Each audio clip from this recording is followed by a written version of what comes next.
अभी सब्सक्राइब करें हमारे चैनल माँ दुर्गा म्यूजिक को और साथ में बेल आइकन जरूर दबाएं ताकि ऑल नोटिफिकेशन आप तक जल्द पहुंचे।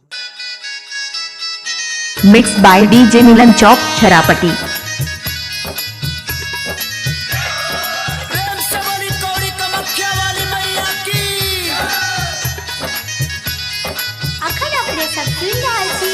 माँ दुर्गा म्यूजिक के शानदार प्रस्तुति।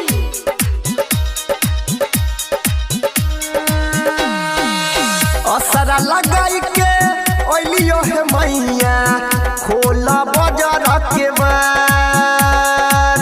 असरा लगाई के ओलियो है मैया खोला बाजार के बार। गौवा के लोगावा बाझनिया कहे गोदिया भरी दो हमार। गौवा के लोगावा बाझनिया कहे झोलिया भरी दो हमार। गौवा के लोगावा बाझनिया कहे झोलिया भरी दो हमार।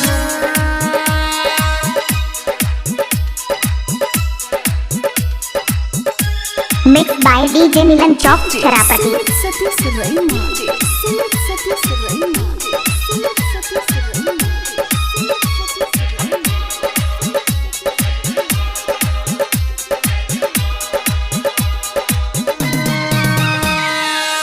बेटी पुजरिया सुन है मैया कदन उपकार।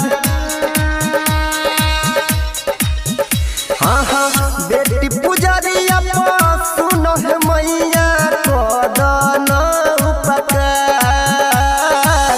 हंस टोला समाज है मैया हंस टोला समाज है मैया गोदिया भरी दो हमार। हंस टोला समाज है मैया गोदिया भरी दो हमार। हंस टोला समाज है मैया गोदिया भरी दो हमार।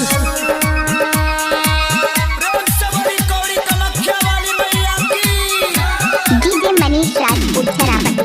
अखन अपने सब सुन रहल छी माँ दुर्गा म्यूजिक के शानदार प्रस्तुति।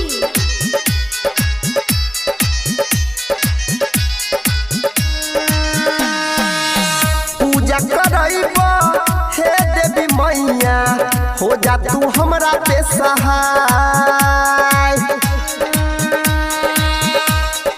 हाँ हाँ पूजा करैबा हे देवी मैया हो जा तू हमरा पे सहाय।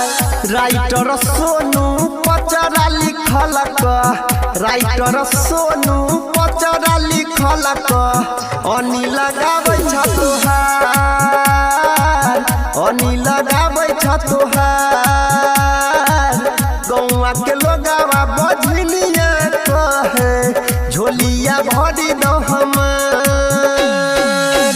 असरा लगाई के ओलियो है मैया खोला बाजार के बार। असरा लगाई के ओलियो है मैया खोला बाजार के बार। गौवा के लोगावा बाझनिया कहे मिक्स बाय डीजे मनीष मिलन चौक छरापटी। गौवा के लोगावा बाझनिया कहे झोलिया भरी दो हमार। गौवा के लोगावा बाझनिया कहे झोलिया भरी दो हमार। कैमरामैन मनीष राजपूत छर्रापटी।